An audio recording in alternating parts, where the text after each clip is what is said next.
Hello everyone, आज के lecture में हम फॉर लूप का एग्जाम्पल देखेंगे। किस तरह से उसे हम प्रोग्राम में यूज़ करते हैं ये इस वीडियो में हम देखने जा रहे हैं। स्टार्ट करते हैं फॉर लूप की सिंटेक्स से। यहाँ पर आपको फॉर लूप का सिंटेक्स लिखा हुआ नज़र आ रहा है। सबसे पहले हम फॉर लूप के लिए फॉर कीवर्ड का यूज़ करेंगे। यहाँ पर आपको जो फॉर दिख रहा है ये क्या है? कीवर्ड है, जो ये डिनोट करता है कि हम किस लूप का यूज़ कर रहे हैं। हम यहाँ पर फॉर लूप का यूज़ कर रहे हैं। देन जो आप फॉर लिखोगे वो कैसा होगा? कैपिटल होगा, FOR। ये तीनों ही क्या होंगे? स्मॉल में लिखे जाएंगे। अगर यहाँ पर आपने F का फर्स्ट लेटर कैपिटल दे दिया तो कंपाइलर उसे क्या कर देगा? इनवैलिड डिक्लेयर कर देगा। वो उसे इनवैलिड क्यों दिखाएगा? क्योंकि जो हमारी सी लैंग्वेज है वो हमारी कैस सेंसिटिव है। जहाँ पर FOR स्मॉल, इसका मतलब कुछ और होगा।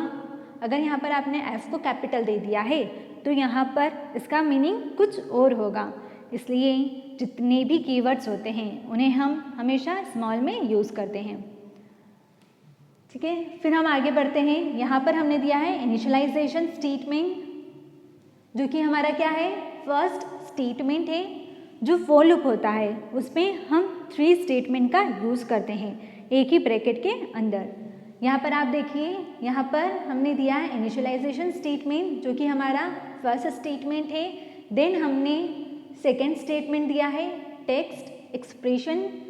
थर्ड दिया है अपडेट स्टेटमेंट। ऐसे करके हमने टोटल कितने स्टेटमेंट पास किए फॉर लूप के? जो फॉर लूप है इसके साथ जो हमने पैरेंथेसिस यूज़ किया है, स्मॉल ब्रैकेट, इसमें हमने कितने स्टेटमेंट को पास किया है? 3 स्टेटमेंट को पास किया है।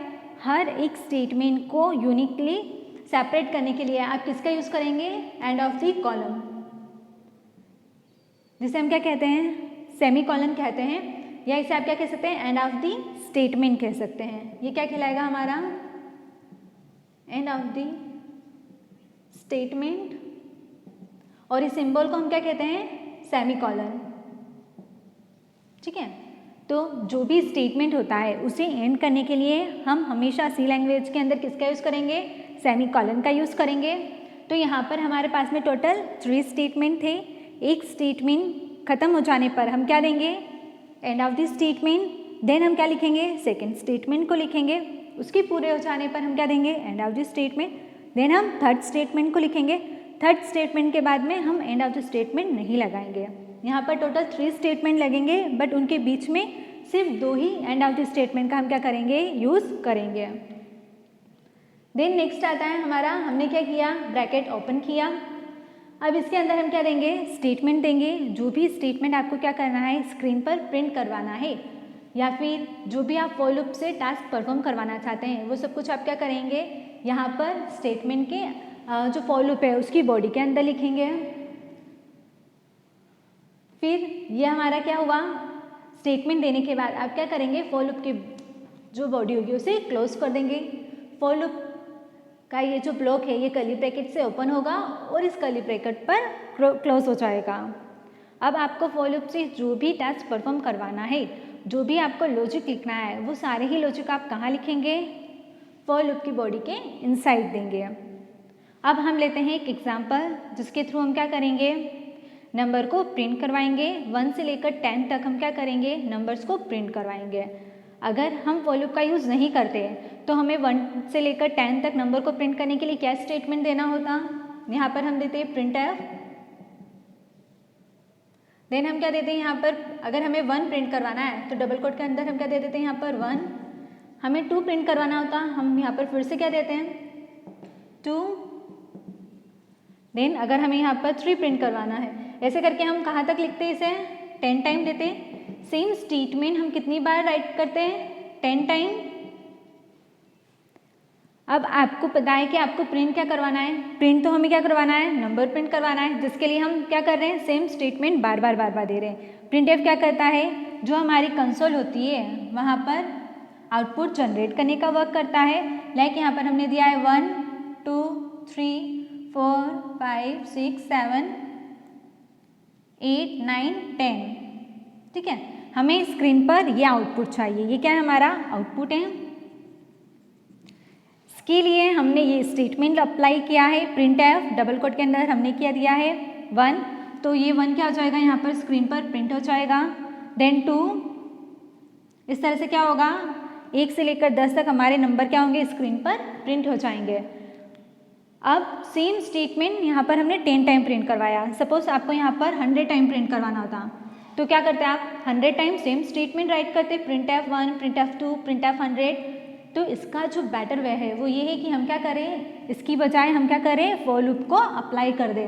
फॉर लूप में आप स्टेटमेंट कितनी बार देंगे, एक बार, और वो बार बार क्या करेगा उसे इंक्रीज करते हुए उसे स्क्रीन पर प्रिंट कर देगा। अब ये कैसे होगा ये हम देखते हैं।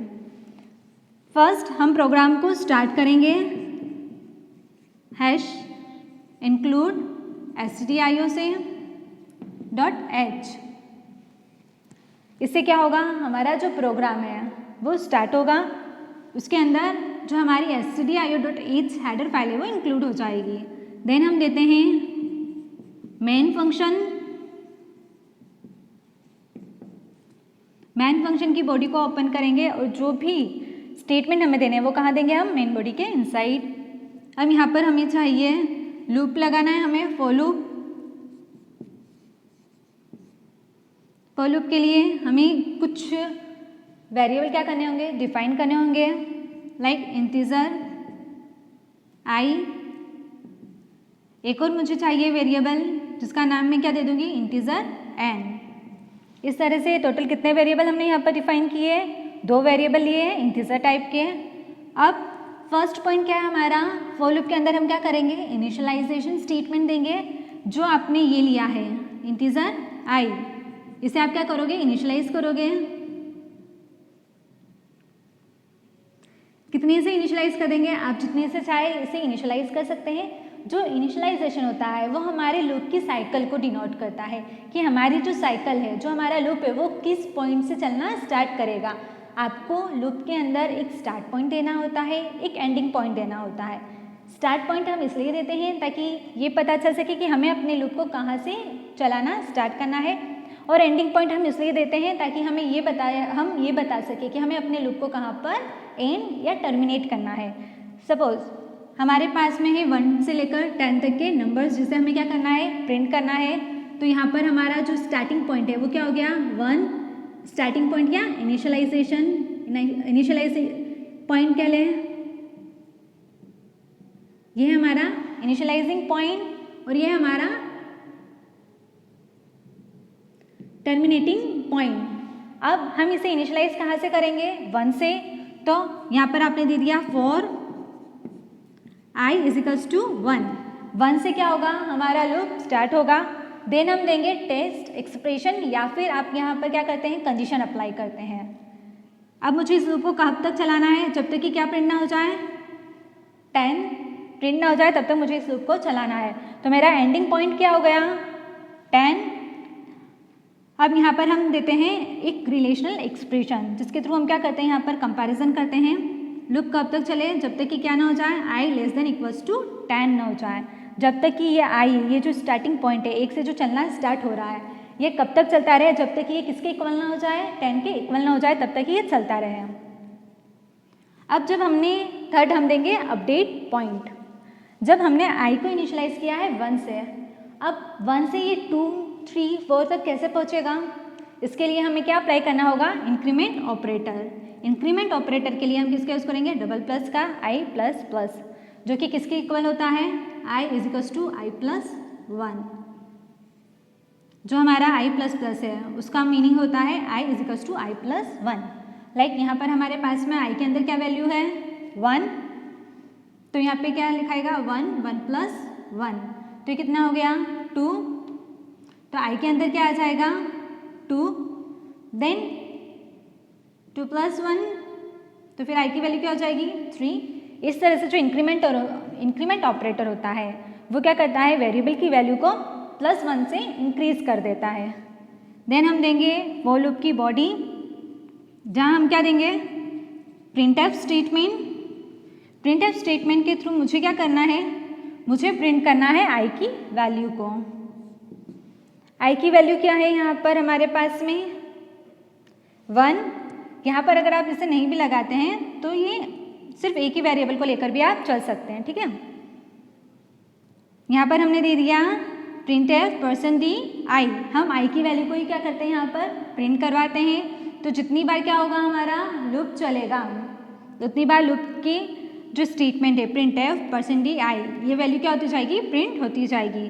देन हमें देना है लास्ट में प्रोग्राम टर्मिनेशन के लिए गेट सी एच। देन हम यहाँ पर मेन की बॉडी को क्लोज कर देंगे। ये है हमारी मेन फंक्शन की बॉडी, ये है हमारी लूप की बॉडी। अब आप देखिए किस तरह से रन होगा। अब आपने इस प्रोग्राम को क्या करा, लिख दिया एज इट इज़, आप इसे लिखिएगा टर्बो C++ पर। देन आप इसे सेव कर दीजिएगा, जिस नाम से आपको सेव करना है उस नाम से आप सेव कर दीजिएगा। सपोज आपने सेव किया 4+4.c आपको अप्लाई करना पड़ेगा .c, क्योंकि वो क्या है, C लैंग्वेज का एक्सटेंशन है जो ये बताएगा कंपाइलर को कि ये जो प्रोग्राम है वो किस लैंग्वेज में लिखा गया है। अब आपने इसे सेव कर दिया। सेव करने के बाद इसे क्या करोगे, कंपाइल करोगे। फर्स्ट प्रोसेस होती है आपकी सेव, देन आप इसे करोगे कंपाइल। जैसे ही प्रोग्राम को कंपाइल करोगे, अगर प्रोग्राम में कोई एरर नहीं है तो क्या होगा, 0 एरर पर 0 वार्निंग के साथ में ये प्रोग्राम क्या हो जाएगा, आपका कंपाइल हो जाएगा। देन इसे क्या कर दिया जाएगा, रन करने के बाद ही क्या होगा, आउटपुट जनरेट होगा।